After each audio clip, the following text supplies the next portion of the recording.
Alors bonjour, aujourd'hui donc on est au bistrot des Pingouins, rue Daguerre, et donc je vais vous présenter donc Catherine Créange. Catherine Créange, alias Un dessin par jour sur Twitter. Donc Catherine, bonjour. Alors Catherine, au départ on t'a découvert sur Facebook. Sur Facebook tu es très active. Est-ce que tu peux nous dire un peu pourquoi tu as utilisé Facebook et qu'est-ce que tu fais au niveau professionnel, personnel, amical avec Facebook? Alors, au début, c'était un petit peu pour reprendre contact avec des personnes avec qui j'avais travaillé il y a quelques années et dont je savais qu'elles étaient sur Facebook. Et puis, ça c'est devenu un peu un jeu entre nous. Et puis, on a commencé avec des collègues, un peu travailler en utilisant Facebook comme un moyen de rencontre, un moyen de communication comme les autres. Et puis, un esprit un peu communautaire qui nous avait bien plu. Ok, alors on connaît en fait, ou alors on va découvrir donc ton blog qui s'appelle undessinparjour.wordpress.com, donc bientôt undessinparjour.fr.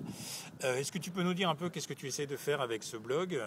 Bon, c'est la diffusion d'un dessin par jour, c'est plutôt des dessins politiques. C'est du dessin de presse, ça a pris une tournure politique que j'ai pas forcément maîtrisée toujours, qui maintenant a une vraie connotation politique, si on peut dire.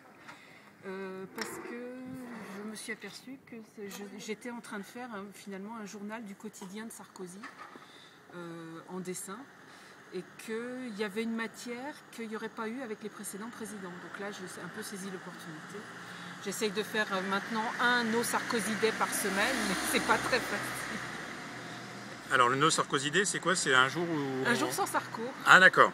Et ça finit par être obsessionnel parce que même les sujets sans Sarko, j'arrive plus à les faire. D'accord. Alors récemment, là, on t'a vu débarquer en force sur Twitter. Alors qu'est-ce que tu développes sur Twitter? Est-ce que c'est plus des échanges de personne à personne avec tes amis proches?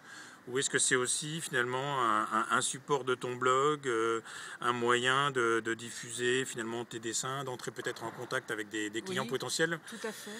Oui. Au départ, en fait, c'était tout à fait ça. C'était un moyen de diffusion de ce que je fais.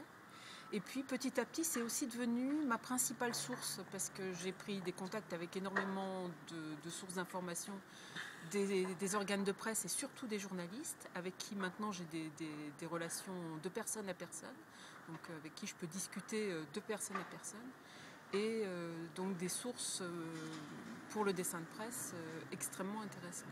Alors au niveau du dessin, est-ce que tu pratiques le dessin en fait, j'irais en temps réel pendant des événements? Et si oui, dans quels événements? Quand est-ce qu'on va pouvoir voir tes dessins? Dans quel contexte?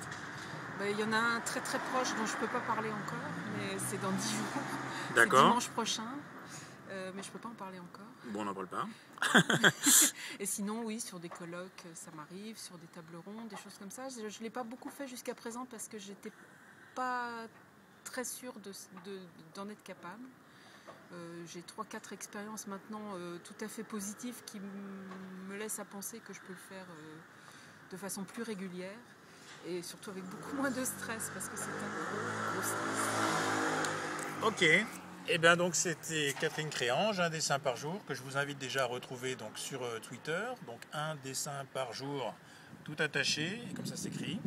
Et donc merci Catherine, et donc on aura l'occasion de te reprendre plus tard en vidéo pour voir la suite donc, de ton actualité. Merci.